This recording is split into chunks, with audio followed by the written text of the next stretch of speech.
yung early cut ng movie. So, kumusta naman yung this entire take for para sa Hopeless Romantic? Parang before kasi, yung Hopeless Romantic, parang nasa yellow pad paper ko lang siya ginagawa before. And ayun, gumawa na ako ng novel kahit wala pang sure na publisher. And then, yun na, yung nag-offer na yung Viva, tapos kinuha na rin nila ako ng author. Tapos yung nalaman ko na magiging pelikula na siya, syempre hindi ako makapaniwala kasi before, parang pangarap lang, parang akala ko libro lang. Then ngayon may movie na, tapos mga big stars pa yung gaganap.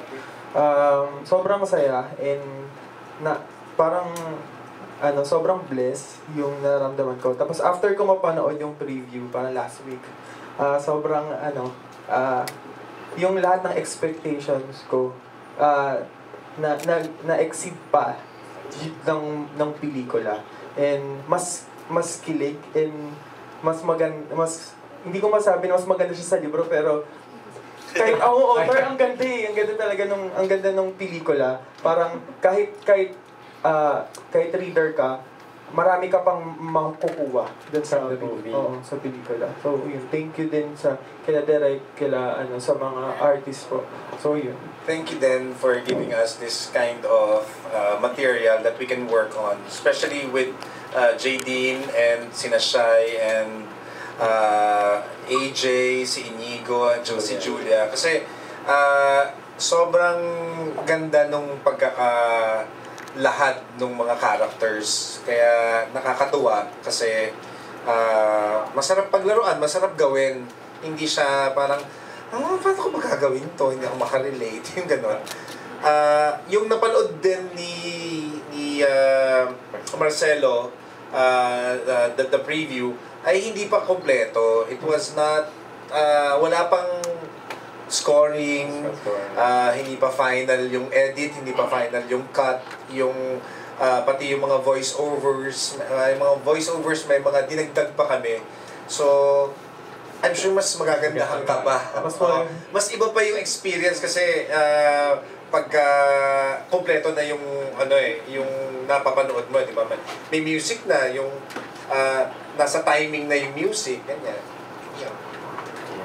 So may seal of approval ng author himself. Ayan, so now we'd like to open the floor to all of you for your questions. Sino pong gustong mag-tanong? Sino gustong mag-tanong? Ayan, no? Okay, sige naman sa kanila. Yan. Ay, Stanley. Siya lang daw.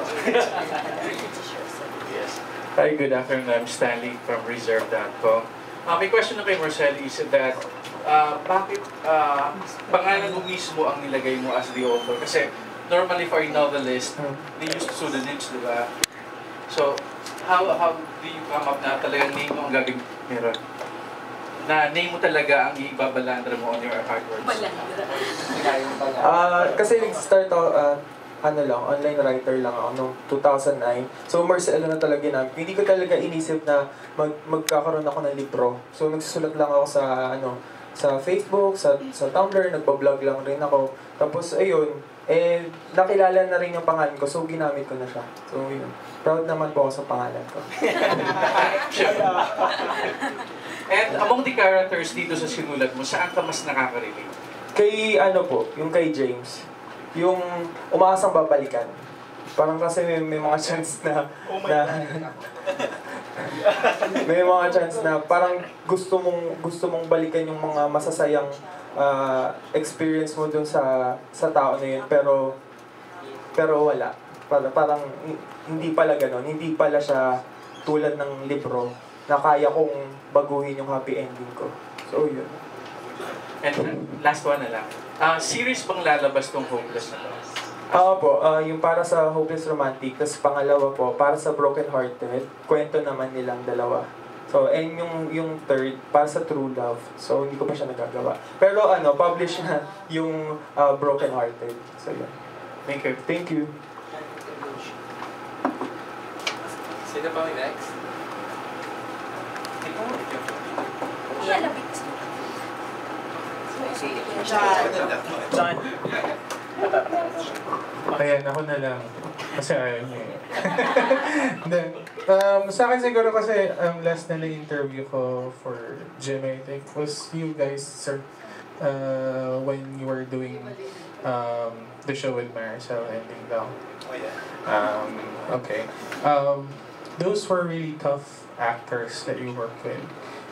In this film, medyo younger actors that you're working with. Was there a certain time na nakukulangan kayo sa ginagawa nila? I mean, acting-wise. Definitely, because they're young. As you said, they're inexperienced actors as opposed to the veteran or senior actors that I've worked with. That's why I'm there to guide them. That's why I'm there to direct them. Kasi may mga kailangang emotions na